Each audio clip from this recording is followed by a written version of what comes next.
The deaths of 4 Special Forces soldiers in Niger this month have sparked wider debate about military service, the civilian-military divide in the United States, and the contours of public discourse about one of the country's most hallowed communities, the families of troops killed in combat. When White House Chief of Staff John F. Kelly defended President Trump's call to the wife of one of the soldiers killed in Niger, the former 4-star general stressed the lack of a prescribed script for any president. If you elect to call a family like this, it is about the most difficult thing you could imagine. There's no perfect way to make that phone call, Kelly told reporters Thursday. His son, Marine First Lieutenant Robert M. Kelly, was killed in Afghanistan 7 years ago. But Kelly's defense of Trump, beginning with a vivid description of how dead troops make their way home, turned into a lecture on how Americans do not understand the military community's sacrifice.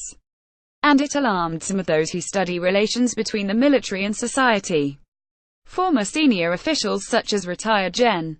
David Petraeus and retired ADM. Mike Mullen have argued that divisions between troops and civilians can exacerbate misconceptions about post-traumatic stress and make obtaining civilian employment difficult for veterans. And they have championed efforts to bridge the gaps in understanding. Kelly's remarks work against those efforts, said Corey Sharkey, a fellow at Stanford University's Hoover Institution and co-editor of the book Warriors and Citizens with Defense Secretary Jim Mattis. My guess is that military families will pull themselves further into the community because they don't want to be politicized, Sharkey said. Kelly's remarks broaden what had been a relatively insular discussion among military families, veterans and scholars. It begins with a basic premise, that civil society and military circles are culturally, socially and geographically distinct, a form of isolation with real consequences for the country. The last 16 years of war have been carried by a narrow slice of the population, and the burden is heavy, but not wide, said Phil Carter, a former Army officer and director of the Military, Veterans and Society program at Center for a New American Security, a Washington think tank. Carter said that Kelly's comments echo a prevalent attitude in some military and veteran circles, a feeling of pride for taking on a tough job in some of the most dangerous places on Earth, coupled with a simmering resentment of civilians oblivious to their mission. Kelly appears to personify that attitude, Carter said. His entire adult life was spent in military, and he has given his literal flesh and blood in the form of his son's death, Carter said. I think he sincerely feels most Americans don't understand his life of service and sacrifice. Carter and others said it can be difficult for many Americans to encounter military families. Fewer than 1% of the population currently serve in uniform, and 7% in military veterans. The number of Gold Star families, the term for those who lost a family member to combat, is about 7,000 from Iraq and Afghanistan. We don't look down upon those of you that haven't served, Kelly said Thursday. In fact, in a way we're a little bit sorry because you'll never have experienced the wonderful joy you get in your heart when you do the kinds of things our servicemen and women do. Geography heightens the separation. Military families and veterans tend to be linked to military installations that populate the South and Midwest, turning those populations inward and away from the coasts, and recruitment often draws on those who already have military ties, making service in uniform a family business of sorts. Kelly's words Thursday worried Carter and others. His somber ordering of how a dead service member is moved from battlefield to burial was a helpful glimpse for Americans who have not experienced that trauma. But Carter said he paired the idea with a belief that most civilians could not conceive, or intentionally fail, to understand that burden.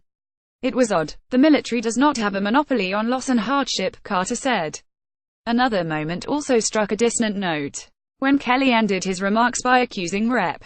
Frederica S. Wilson DFLA, of using a dead soldier for political points, he told reporters he was only interested in questions from those who had a direct connection to those killed in combat. Is anyone here a Gold Star parent or sibling? Does anyone here know a Gold Star parent or sibling? Kelly asked before taking a question about Niger. Analysts were taken back by his stance, which they said suggested discourse about those killed in action can only reasonably occur in the walled-off segments of society where losses on the battlefield are most directly and painfully felt. John Kelly is right that Americans have fallen out of practice of how to speak about grieving military families, Sharkey said. But that's because of the happy circumstance that the country is not subject to the draft of large wars. That gap is not the fault of average Americans. That portion of Kelly's reaction nagged at Phil Klee, an Iraq War veteran who wrote the short story collection Redeployment, winner of the National Book Award. Veterans feel very keenly that America is disengaged from these wars. The problem is not going to be fixed with the idea only people who are personally involved have the right to ask questions, Klee said. It's the exact opposite. The notion of military service as the purest form of public virtue, at the cost of other kinds of service to others, is an alarming development, he said. Military courage is something society needs to have and we need to valorize it, Klee said.